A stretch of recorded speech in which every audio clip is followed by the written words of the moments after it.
नरेंद्र मोदी जिंदाबाद, नरेंद्र मोदी जिंदाबाद। अब की बार 400 पार, अब की बार 400 पार, अब की बार 400 पार, अब की बार 400 पार। भारत माता की जय, भारत माता की जय। भारतीय जनता पार्टी जिंदाबाद, भारतीय जनता पार्टी जिंदाबाद। नमस्कार, आप देख रहे हैं हरियाणा न्यूज़ अपडेट।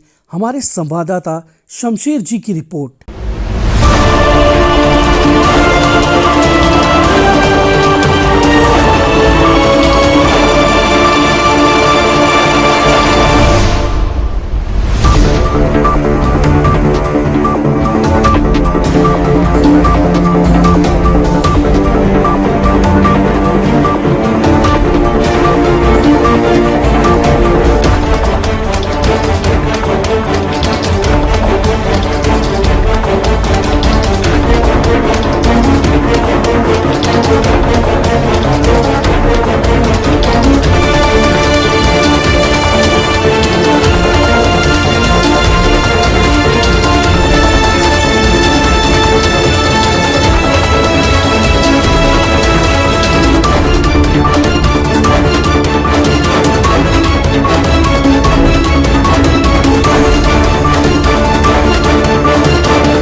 केंद्र का चुनाव है, देश का चुनाव है और विषय आप बता दें सोल्व करने के लिए अभी मेरे पास 5 महीने और बकाया है। मैं सोल्व कर दूंगा, आप विषय बताइए। हमने थड़ी के लिए हमारा प्रोजेक्ट चल रहा है 66 करोड़ का और यहाँ के लिए 186 करोड़ रुपये हमने मंजूर कराए हैं। विषय आ रहा था कि उसके लिए ज़मीन नहीं थी।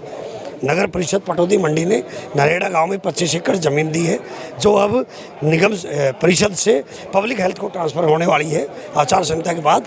फिर उसमें हम WTP बढ़ाकर और पानी लाएंगे। पटौदी के गांव को नहरी पानी मिलेगा। धीरे धीरे रे मना धीरे सब कुछ हो, माड़ी सींचे लाख घड़ा ऋतु आए सवन होए। साफ साफ है कि धीरे धीरे पहले हमने परिषद बढ़ाया, निगम बढ़ाया, सब डिवीज़न बढ़ाया और ज़िला पूरा एक क्या कहते हैं ग्रेटर गुड़गांव, न्यू गुड़गांव बनने के लिए तैयार है। आदरणीय मनोहर लाल जी इशारा भी कर गए थे कि पटौदी एक नया गुरुग्राम बसने जा रहा है। आपने देख सुना।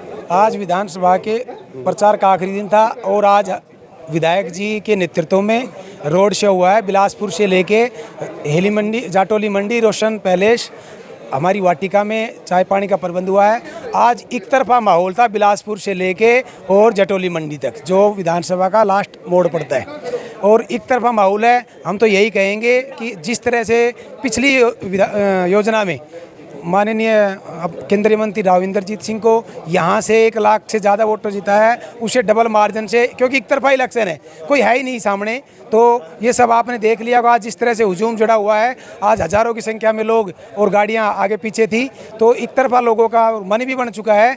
एक तरफा माननीय मोदी जी को वोट देना है और ये इलेक्शन देश का इलेक्शन है, देश के हित में इलेक्शन है।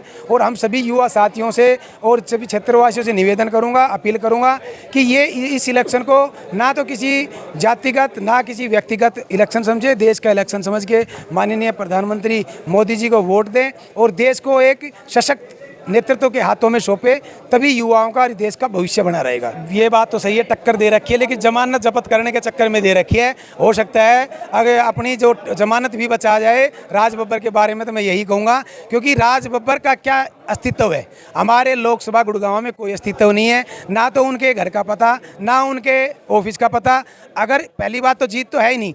वो हारने के बाद मैं अपनी जनता से पूछूंगा 5 साल बाद वो किसके सुख दुख में आया और कब आया। राव इंद्रजीत तो हमारे ऐसे मिलनसार नेता हैं, अगर रविवाड़ी पकड़ लो, पटौदी पकड़ लो, गुड़गांव पकड़ लो। और आज शायद 70-72 साल की उम्र में वो 36 बिरादरी के नेता हैं। आज आपने देखा होगा 36 बिरादरी इस रोड शो में थी।